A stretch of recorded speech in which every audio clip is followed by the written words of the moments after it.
vous l'avez deviné, un boîtier, c'est du haut de gamme, c'est signé Thermaltake, il se nomme le View 71 TG et c'est la version Snow, donc blanche. On n'a pas de RGB mais on a un rétroéclairage en blanc, deux ventilateurs de 140 mm, une architecture qui se veut modulaire et surtout un boîtier visant les grosses configurations et les amateurs de customisation, que ce soit en air cooling ou encore en water cooling.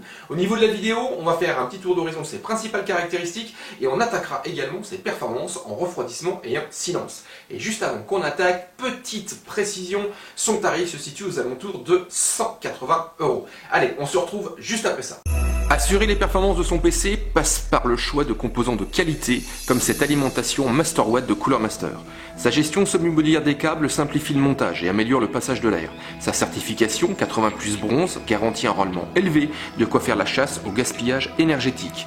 Sa ventilation, capable de se mettre totalement à l'arrêt, la rend inaudible à faible charge. Pour une mise à niveau de son PC ou une nouvelle configuration, cette Masterwatt de Cooler Master est disponible en plusieurs puissances à partir de 50 €.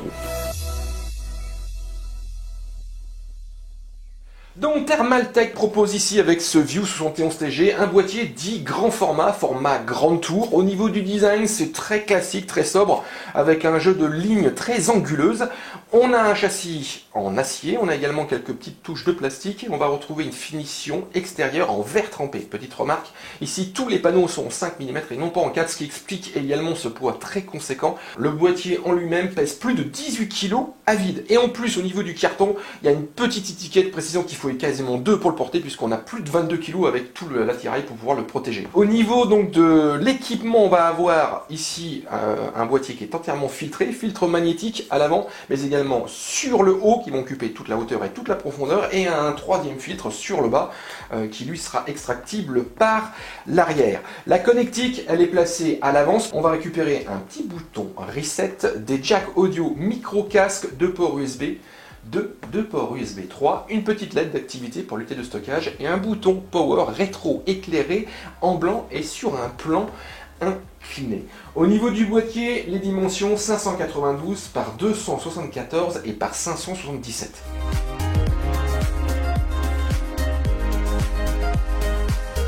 Le constructeur a eu la très bonne idée au niveau latéral de placer ses panneaux sur charnière, ce qui permet donc une ouverture de type porte, donc petite vis à main que j'enlève, et voilà.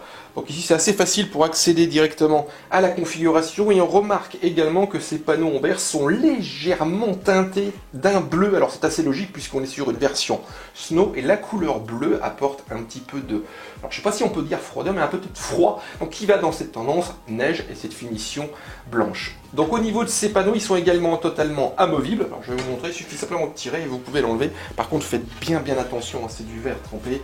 Un petit choc ou alors vous le laissez tomber par terre, c'est la catastrophe. Au niveau de l'architecture, on est sur du moderne dans le sens où on va avoir un bloc positionné sur le bas. Et comme vous pouvez le constater, ici c'est ma configuration de référence en ATX et ça prend pas beaucoup de place. Je vous parlais d'un boîtier avec une notion de modularité et ça va prendre forme avec deux petites choses. Alors on va peut-être attaquer avec les cages HDD. Donc ici on a deux cages HDD équipées de tiroirs amovibles en plastique. Ça permet de mettre un disque dur 3,5 pouces ou encore un SSD. Et ces cages sont amovibles. Donc ici on a un petit système à l'arrière, vous pouvez les enlever, ce qui va permettre de libérer un maximum d'espace à l'avant pour passer sur du water cooling de type I/O ou encore donc fait maison. Donc ici 4 disques durs, 4 SSD. On récupère également au niveau du bundle cette petite pièce là que vous allez pouvoir mettre de ce côté-là, et ça va vous permettre, si vous avez un riser, de positionner votre carte graphique non pas à la verticale mais à l'horizontale. Donc du coup on verra son système de refroidissement, et si c'est un modèle haut de gamme, généralement on a un RGB. Au niveau de la compatibilité, alors là il y a vraiment de quoi faire, ça sera très difficile de manquer d'espace. Ici au niveau du ventirad, 190 mm de disponible, la carte graphique 310 mm avec cette configuration là, et si on enlève les deux cages HDD, on va profiter ici de 410 mm. Le bug d'alimentation, ici 220 mm. Alors pourquoi? Puisque le boîtier va pouvoir accueillir sur le bas du radiateur de water cooling. Au niveau refroidissement, de base, deux ventilateurs de 140 mm positionnés à l'avant et à l'arrière. À l'avant, on va aspirer de l'air frais, et à l'arrière, on va extraire l'air chaud. Au niveau des performances de ces ventilateurs, ils sont rétro-éclairés en blanc, ce sont des versions 3 pins et ils sont capables de monter à 1400 RPM. Par contre, on le verra au niveau donc, des tests, ça fait pas mal de bruit à une telle vitesse Et on va retrouver en bundle deux petits câbles que Thermaltake appelle LNC et ça vous permettra de limiter leur vitesse maximale à 1000 RPM. Au niveau évolution, alors là c'est pareil, on va pouvoir faire beaucoup de choses selon vos souhaits et vos envies. Donc si on va attaquer peut-être à l'avant, donc à l'avant on va pouvoir installer 3 ventilateurs de 120 mm ou encore 2 de 140 mm ou encore passer sur du radiateur de 360 et 420. Idem sur le haut, 360 et 420 au niveau radiateur, 3 ventilateurs de 120 ou encore 3 ventilateurs de 140 mm. Et sur le bas, 2 ventilateurs de 120 et un ventilateur ou encore un radiateur pardon, de 240 mm. Et enfin, il est même possible d'installer du radiateur de water cooling en latéral ici, donc en enlevant les deux cages HD bien sûr, et là on va pouvoir passer sur du 360 ou encore du 420 mm.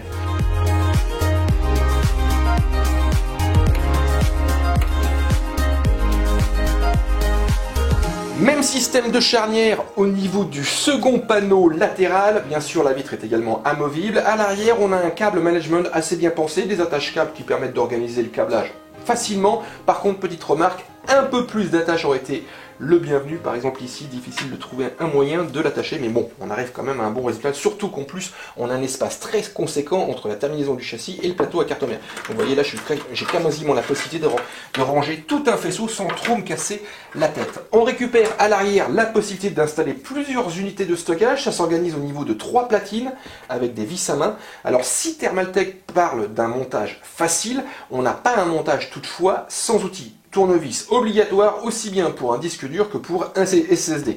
Donc chaque platine solidaire, vis à main, et en plus donc on peut mettre 3 disques durs comme ceci, comme ici, ou encore 2 SSD sur chaque platine. Donc au total on peut installer 6 SSD ou encore 3 disques durs, le tout couplé avec les 2 cages HDD qu'on a vu à l'arrière.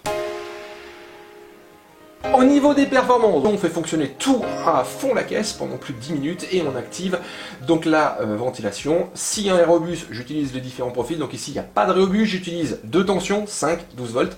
Et on regarde si véritablement le flux d'air généré par la ventilation du boîtier est efficace. Et là, le bilan est positif, il n'y a absolument rien à redire. Donc entre du 5 et du 12 volts, mon processeur chute de 7 degrés, la carte graphique de 4, la carte mère de 3 degrés, SSD disque dur quasiment pas de changement, ce qui est assez logique puisqu'ils sont positionnés à l'arrière du plateau à carte mère. La DDR4 chute donc de 2 degrés et enfin le boîtier perd 3,3 degrés, donc très bon point.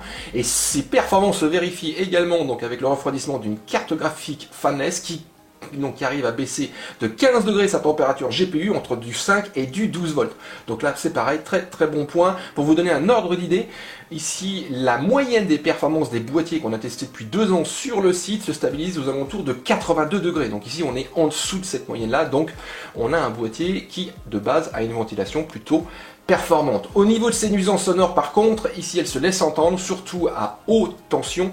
Donc ici en 12 volts, c'est normal, 1400 RPM et en plus on est sur du 140 mm, ce qui explique donc la présence de ce petit câble qu'on parlait tout à l'heure qui permet de diminuer leur vitesse. Donc ici en 5-7 volts, c'est assez silencieux, pas trop de soucis. Par contre le passage en 12 volts est conséquent, se laisse entendre. Et ensuite dans le petit graphique que vous avez également le 12 volts plus config. Donc ici il n'y a pas que la ventilation qui est en marche, il y a également toute notre configuration qu'on a vu pendant la présentation du boîtier qui fonctionne à plein régime et on se stabilise à 43,2 dBA, ce qui est plutôt pas mal. Donc c'était une présentation de ce View 71 TG Snow de Thermaltake, un boîtier haut de gamme. Côté tarif, vous devriez le trouver aux alentours de 180 € pour cette édition blanche. Je vous mettrai comme d'habitude un petit lien au niveau du descriptif. Comme toujours, si vous aimez cette vidéo, petit pouce en l'air. N'oubliez pas de vous abonner à la chaîne, également de notifier si vous voulez savoir quand est-ce qu'on publie des vidéos. Et moi ce que je vous dis, c'est à très très bientôt et on se retrouve prochainement pour de nouvelles découvertes et tests de matériel hardware.